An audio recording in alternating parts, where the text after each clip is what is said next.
His catchphrase is amazing.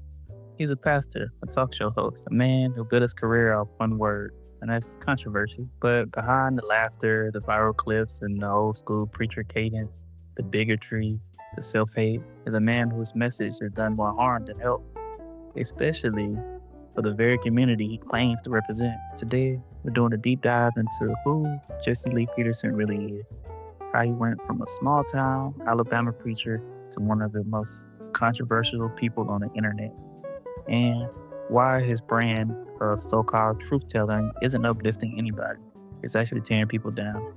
This is Jesse Lee Peterson, the most dangerous man on the internet. You're not just saying that? I never just say anything. Let's be clear. This video isn't about canceling anyone or chastising someone. It's about accountability. Let's be clear. This video isn't about canceling anyone. It's about accountability and how platforms reward outrage over honesty. Because if you ever stumbled across Jesse Lee Peterson's channel, you probably ask yourself one question: how is this man still online? Who's listening to this garbage? Because if you ever stumbled across Jesse Lee Peterson's channel, you probably ask yourself a few questions like, how is this man still online? And who's watching this garbage? Jesse Lee Peterson was born in 1949 in a small town in Alabama, smack dab in the middle of segregation.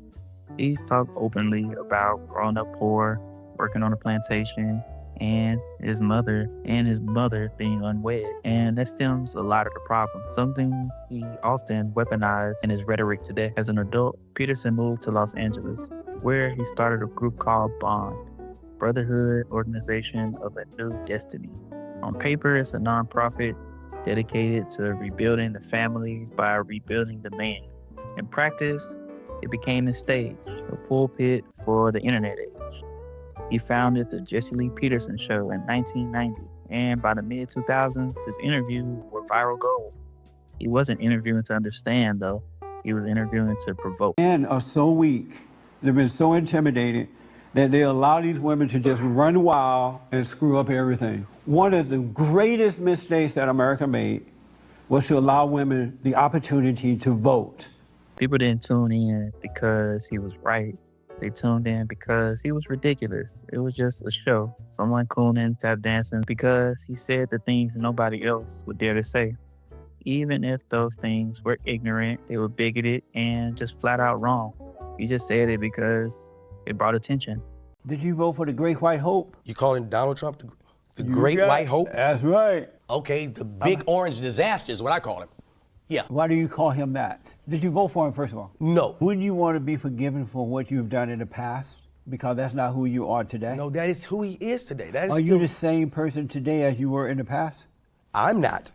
But why? I'm not. Why is it that you're not, but he can't change? He hasn't shown change. So why do you love this man? Do you like black people? What did your black skin ever do to you, Why Mr. are you asking me Peterson? that? Well, haven't I shown I love black people? You have shown that you strongly despise black people. By doing what? Saying stuff like the Great White Hope. But You're the first black man I've ever heard say something like The that. Great White Hope. I have T-shirts that says the Great White Hope. But I gotta ask you a question. Also, please. listen, you didn't know this about me. I call Obama the fallen Messiah. He's married to Big Mama, and he's afraid of his wife. Mr. Peterson. So I asked the question, does he actually believe the things that he say? By 2015, Jesse Lee Peterson was no longer just a radio host. It was a meme. His catchphrase, amazing, became part of internet culture. You see his clips on TikTok, stitched into debates, remixed into beat. You've seen his clips on TikTok. People debate about his topics on his show. He went viral for his bizarre interviews, his outdated views, and his ability to make every conversation about him. But here's where things get dangerous. Behind the memes and sound bites is a real ideology, one that pushes self-hate, denial, and division. On his show, Jesse regularly claims racism doesn't exist, that slavery wasn't that bad, that black people are morally bankrupt. You don't see a problem with this? And don't take my word for it.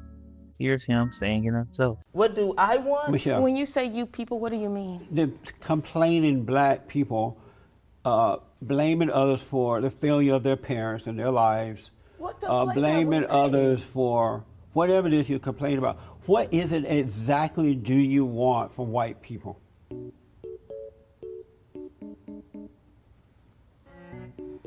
He once said, and I quote, "I can't think of one thing that black people have gone into and made better."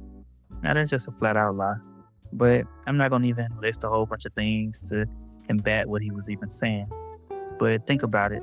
As a black man born in Alabama during segregation, saying on camera that his entire people have improved nothing, it's one thing to criticize culture. It's another to weaponize shame to turn pain into punchlines for profit. He's a despicable, trash person to me. But that's just Jesse's game. His viral success depends on making people angry, especially black viewers who feel betrayed seeing a man who looks like them push narrative that sounds like white supremacy with a southern drawl. Now here's where we get into the psychology of it. Why does Jesse Lee Peterson talk like this? Why does he consistently attack his own people? Some call it trolling. Some people just saying he's clout chasing. But it's deeper than that. It's a strategy. He plays what I call the Self-Hate Playbook. He takes racist talking points. Black people are lazy. Black fathers are absent.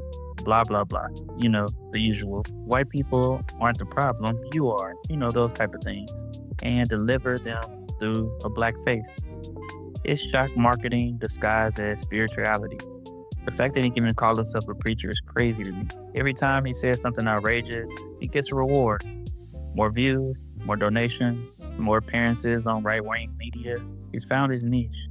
Be the black man who says what white conservatives want to say, and they'll pay you to keep saying it. When you look closer at Peterson's sermons and talk show clips, the pattern expands. It isn't only race. He goes after women, queer people, and nearly anyone who fits, and nearly anyone who doesn't fit his narrow idea of what a quote-unquote real man should be. In one exchange, he tells a female guest women shouldn't be in leadership. Look what Eve did. And he's serious about this. Moments later, he laughs, calling single mothers the destroyers of the nation. It plays like satire until you realize he's actually for real. This is not a joke for him. He also pushes anti-LGBTQ lines straight from the 1980s, claiming people choose to be gay and that is of the devil. Do you regret not getting married, having children now that you're older? Well, and I'm gay. You're gay? Yes. You don't look gay. We come in all shapes and sizes, brother. So you're gay? I'm gay. I didn't know you were gay. Yeah, well, I just told you. How did you become gay? One doesn't become gay. One is born that way. Does God know you're gay? I believe so. Did he make you that way? That's my opinion. You think that God made you gay? Yes, I've been gay as long as I can remember. And mind you can feel however you want to feel about that, but just demonizing and just having these bigoted talking points, it's like, this man hates everyone. When allegations surfaced in 2022 that he's been involved in same-sex relationships, he denied it. The spirit of homosexuality is of their father, the devil. It's not them, the person. It's the spirit that made a home in them. And it came from them overreacting to some sort of a situation in life, whether it's from someone messing with them when they were kids, or overreacting to an angry mother, because you become like what you hate. So it's an evil spirit, and they can't overcome it if they don't accept it as a right. They have to see that, yes, they're stuck into it, but it's something wrong with it. And in that, they're able to overcome it. God will remove that spirit away from them. That was a clip from a video titled How to Stop Being a Homosexual by anti-gay conservative radio host Jesse Lee Peterson. And publicly, he's denounced homosexuality as a sin on numerous occasions, but privately, we know that Jesse Lee Peterson himself can't quite quit that cock. And the reason why we know this is because he accidentally outed himself like an imbecile in 2020 by liking a gay porn tweet on his public Twitter account. Here's my coverage of that. As you can see, he has all of his likes here, and he liked a tweet from Donald Trump where Trump says, "Make America Great Again." And then if you scroll down a little bit more, you see that he liked a tweet from Your Daddy OnlyFans, XXL Boy, where there is a video of part 2 of a collaboration with Sean Boy and Anthony D And basically this is the video of two men having gay sex, and it is censored, but as you can see, there is one man eating out another man's booty hole. And most of the time, you'll figure out that the people who really talk about, LGBTQ and all these other people are the same people who are doing it behind closed doors. It goes into this self-hatred thing that he has, and it makes it deeper on his hypocrisy. Whether it's true or not, those allegations, the fact that the man who built a career denouncing gay people was suddenly facing those accusations showed how thin his moral high ground really was. And it questioned, why is he really against all these people? Maybe he just hates himself.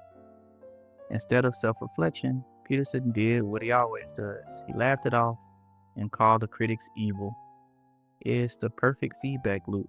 Say something offensive, get criticized, then use the criticism to prove you're the victim. So, John from Tampa, Florida, you want me to prove to you that racism doesn't exist, that it has never existed, and you're not judged based on your color? I mean, you could try to prove it, but that's a hard thing to prove. Okay. I don't believe that, man. I mean, goodness. Not that I'm angry or anything like that. No, but, I can tell you're not I've heard you say that a bunch angry. of times. But, Yeah. Okay. But I mean, You sound I like got you're a one question black for man. Yeah, I'll let you ask me that, but let me prove racism doesn't exist. all right, keep going. Prove it, man. Prove You're black, right? it. Yeah, I'm black. Man. Are you I'm black. married? Yes, I'm married. We've talked before, several times. Oh, okay. And your wife get angry at you sometimes, right? Yeah, we disagree. And Yeah. when she get angry at you, she treat you differently, and she see you differently, right? I mean, I wouldn't say she sees me differently. She just is angry at me at the time. Right, but she doesn't treat me normally. She's not normal. She's not talking to me normally like she usually does. So she's She's not treating you smiling when she's angry. right. She's treating you differently, right? Okay, that's fair. Okay. Is that right or not? I mean, if you want to look at it from that point, yeah, that's She's fine. not smiling with you. She's not playing with you. If you want to kiss, Yeah. she's gonna say no. You are no good. Whatever, right? Yeah, but we don't. My wife really ever gets angry. Though. That's I the know. thing. Don't defend you. Is she listening or something? That's okay. I mean, human beings get. She ain't listening to man. All right, whatever. Let's keep going. I want to get to the question. Don't be scared. Yeah. The point is, and so when she's not angry, she treats you fairly. She's friendly and everything, right? Yeah. But it has nothing to do with your color. Is that true or not? No, it has nothing to do with my color. That's the same thing with what's going on between blacks and whites. So now let's talk about money and the Grift Machine, because none of this work without profit. Peterson nonprofit bond still solicit donations for quote-unquote rebuilding the family. Yet tax records show most funding goes to salaries and media production. So he's funding his show and feeding his pockets for the money that he's getting from donations to rebuild the family. People falling for it, so I guess it is what it is. He sells books like From Rage to Responsibility and charges for men's counseling sessions. Nothing wrong with entrepreneurship. Get your money, get your bag, unless the product is pain though, and that's where it's a weird situation. Every controversial soundbite translates into clicks, clicks into ads, ads into donations. When he says something outrageous about black people or women, it's a grift and is marketing. YouTube algorithms rewards watch time, not wisdom, so outrage become currency. Peterson figured that out early, beating the system by playing the clown into a sermon suit. He became the token black voice invited into a white conservative podcast to say the quiet part out loud. And those platforms boost him because he gives them the cover. See, a black man agrees with us. See, they are wrong. Yeah, that play. It's a loop of validation and exploitation. They got a black mascot for white people. He gets a microphone and we get a community that keeps tearing itself apart for views. But his words does have somewhat of an impact on the community because words matter, especially when they come from someone calling himself a pastor. For years, Peterson has told black men to ignore racism and forgive their mothers. Now, I think that's him looking into the mirror and telling himself to forgive his mother, but he frames racism as a myth and sexism as true. That messaging seeps into young viewers searching for male role models. He might steer someone in the wrong direction with his stupid talking points. Psychologists call this internalized oppression, when a marginalized person starts believing the negative stereotypes about their own group. And online, those beliefs spread fast and is masquerading as tough love. Meanwhile, real issues like mass incarceration, education equality, health disparities get overshadowed by viral clips about why black men are so angry or why black women are so angry. Peterson reduces decades of struggle to sound bites that fits comfortably in the right-wing echo chamber. That's what's so tragic about Jesse Lee Peterson. He could have been built a bridge with his platform. Instead, he became a brand to just bash the people that he claimed that he cared for. Eventually, the internet began fighting back. Creators across all spectrums, left and right, start calling him out on the bullshit. Each time his audience shrugged it off. Even so, YouTube demonetized several of his videos for hate speech policy violation in 2023. So what does Jesse Lee Peterson really represent? He's a symptom of something really larger, a media ecosystem that profits from division. When algorithms reward the loudest voice, nuance dies, and Peterson is the master of noise. So what does Jesse Lee Peterson really represent? He's a symptom of something larger, a media ecosystem that profits from division. When algorithms reward the loudest voices, things like nuance dies. And Peterson is the master of noise. And mind you, he's not alone. He's a part of a wave of personalities that telling young men that comparison, oh shit, say that again. And he's not alone. He's a part of a wave of personalities that's telling young men that having compassion is weakness and being ignorance is truth. The real danger isn't people listening to him. It's that they'll start to think like him. And if people start thinking like him, we're all in danger. Every generation has the people that's against their own people and have people who's a detriment to society. But in our era, we let them trend and become famous. So maybe the bigger question is not why Jesse Lee Peterson exists, but why millions of people view him. Because if we reward cruelty with attention, we become part of the problem. Claims to speak the truth, but truth without empathy is just noise. He claims to love his people, but love without respect is control. And he claims to serve God, but faith without humility is just idiotic to me. Maybe that's why he thrives online, because he's a mirror for a culture that values performance over principle. It's been Ish from Just Say Anything TV, where we say what they want. If y'all learned something from this video, drop a comment below, share the video, subscribe for more unfiltered breakdowns, and just let me know how y'all feel about this Jesse Lee Peterson guy, because to me, he's one of the worst people on the internet. But that's been my video again. Thank you for watching the video if you made it this far. See you in the next video. Peace. Just say anything. Like, share, and subscribe. You're not just saying that? I never just say anything.